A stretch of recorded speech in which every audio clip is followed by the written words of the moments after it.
Hello, everyone.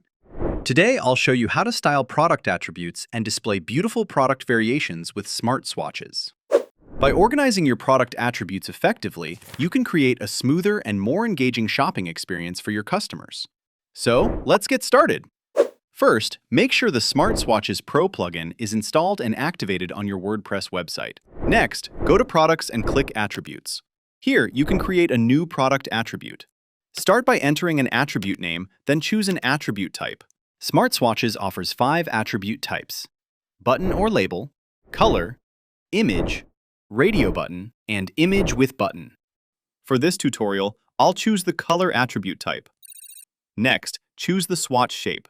You can select square, rounded, or circle, and adjust the swatch size to match your store's design. You can also choose how the swatches are displayed on both the product page and the shop page.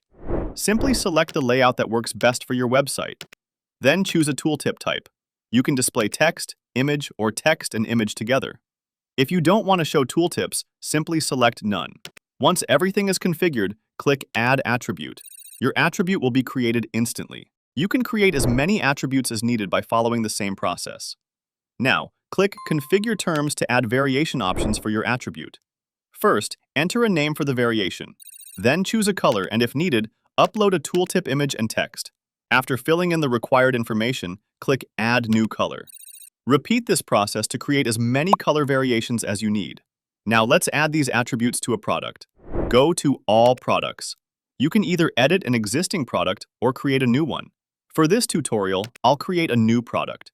Enter your product details, then make sure the product data type is set to Variable Product. Next, open the Attributes tab. Click Add Existing, then select the attribute you created earlier. Choose the attribute values you want to assign to the product. Make sure the Used for Variations option is checked. Once you're done, click Save Attributes. Now it's time to create the product variations. Open the Variations tab. Here, you can create variations manually or generate them automatically.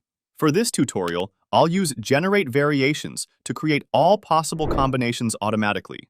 Now, make any necessary changes to each variation. For example, you can add a featured variation image, variation gallery images, and any other required information. Once you're satisfied with everything, click Publish. And that's it. That's how you can style product attributes and display beautiful product variations with Smart Swatches. Thanks for watching. If you enjoyed this video, don't forget to like, subscribe, and explore our other tutorials for more helpful tips.